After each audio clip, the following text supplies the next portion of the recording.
Hello and welcome to PLG Video Tutorial, and sa araw na to, pag-uusapan natin ang reset bonus. Okay, so ano nga ba itong reset bonus? So reset bonus is every time you completed your force 2x2 matrix, okay, so every time na mabubuo ang inyong 2x2 matrix, with of course with 7 members, magkakaroon ka ulit ng another set of 2x2 matrix, automatic magre-re-entry ng ating matrix. Okay, and you will earn $10 for that. Okay, so saan mapapunta yung ating reset bonus?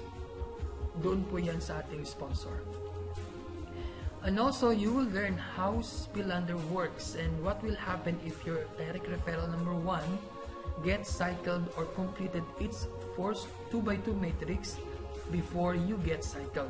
So, ibig sabihin, tingnan natin kung ano yung mangyayari sa ating matrix once na naunang nag-cycle ang ating direct referral number 1 bago ang ating main account or ang ating sponsor. Papakita natin dito yung single account versus multiple accounts when it comes to Spillander. Let's say this diagram, okay, consider natin itong diagram na to as the single account with Spillander. Let's say, ikaw ang sponsor, meron kang dalawang direct referral, DR1 at DR2. Since masipag si direct referral number 1, nagkaroon siya ng 6 na members. Okay, so in this case, magsacycle siya at magkakaroon ng $10 as reset bonus ang sponsor, which is you. And dahil kay DR1, nag-cycle siya, nagkaroon ka ng $10 as reset bonus or referral bonus. Okay? So, in this case, nandito ang ating mga notes kung ano yung nangyayari dito sa ating routine. Okay? So, since nag-reset ng matrix si DR1, mawawala na yan sa matrix ng inyong sponsor. Okay? So, ibig sabihin, nag-reset siya. Okay? Pupunta yan sa unang slot or vacant slot ng matrix ni sponsor, at which is yung left side ni direct referral number 2. In this case, DR1 will become Spillander of inyong direct referral number 2. Next is we have the multiple accounts with Spillander. Okay? So, another diagram. Consider natin to. But this time, okay, so tatlo ang inyong accounts, which is multiple accounts. Main sponsor, which is you, ang inyong direct referral number 1, direct referral number 2 is parehong accounts. Okay, so both accounts galing sa isang sponsor. Ang inyong number 2 accounts sa left side, masipag. Okay, so masipag, nagkaroon siya ng 6 na accounts agad.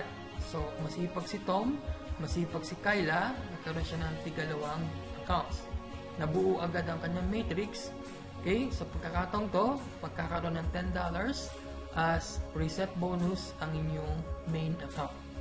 Okay, so ito yung explanation ng diagram na to. Okay, so since ang inyong next account or ang inyong second account, which is U1, nag-reset ng kanyang matrix, mawawala na yan sa inyong matrix. Okay? So, pupunta yan sa vacant slot or next vacant slot ng inyong second direct referral, which is ang inyong second or third account nyo. Okay? So, this time, ang inyong U1 or ang inyong second account magiging Spillander ng inyong third account. Okay? So, take note that ang inyong left side magiging empty yan. Okay? So, it doesn't mean na hindi mo na siya pwedeng lagyan. Okay? So, pwede mo yan lagyan ng inyong another or new direct referral at magkaroon ulit ng dalawang level 2 sa baba at magsacycle ka ulit. Okay? So, hindi ibig sabihin na una ang yung direct referral number 1 na mag-cycle, hindi na magsacycle ang inyong main account. Okay? So, gagawin lang natin, hahanap tayo ng panibagong DR na ilalagay natin sa ating left side at kukuha din ng tigalawang or ng dalawang direct referral yung makukuha natin na direct referral. Okay? So, if you follow this scenario, okay, so magiging double matrix. Okay? Magiging double matrix earner ka. So, paano yun? So, yung unang $50, okay, so galing yun sa reset bonus or sa reset matrix ng inyong pangalawang account na naging spill under ni U2. Okay? Pangalawa, kung maglagay ka ng direct referral doon sa inalisan ni U1 at nagkaroon din sa ng dalawang direct referral sa baba, then magsacycle ka ulit. Okay? So, kaya nagkaroon ka ng dalawang beses na nag-cycle, which is nag-earn ka ng $100 for that. Okay? So, yun yung spill under sa ating unang slide natin, which is yung ating single account with spill under at yung ating multiple accounts with spill under. Okay? So, for more information, kung meron kayong tanong, comments, pwede kayong mag-log on sa powerlineglobal.net. Nandyan ang ating mga slides. Sa Twitter account din ng Powerline Global, pwede din kayong mag-tweet.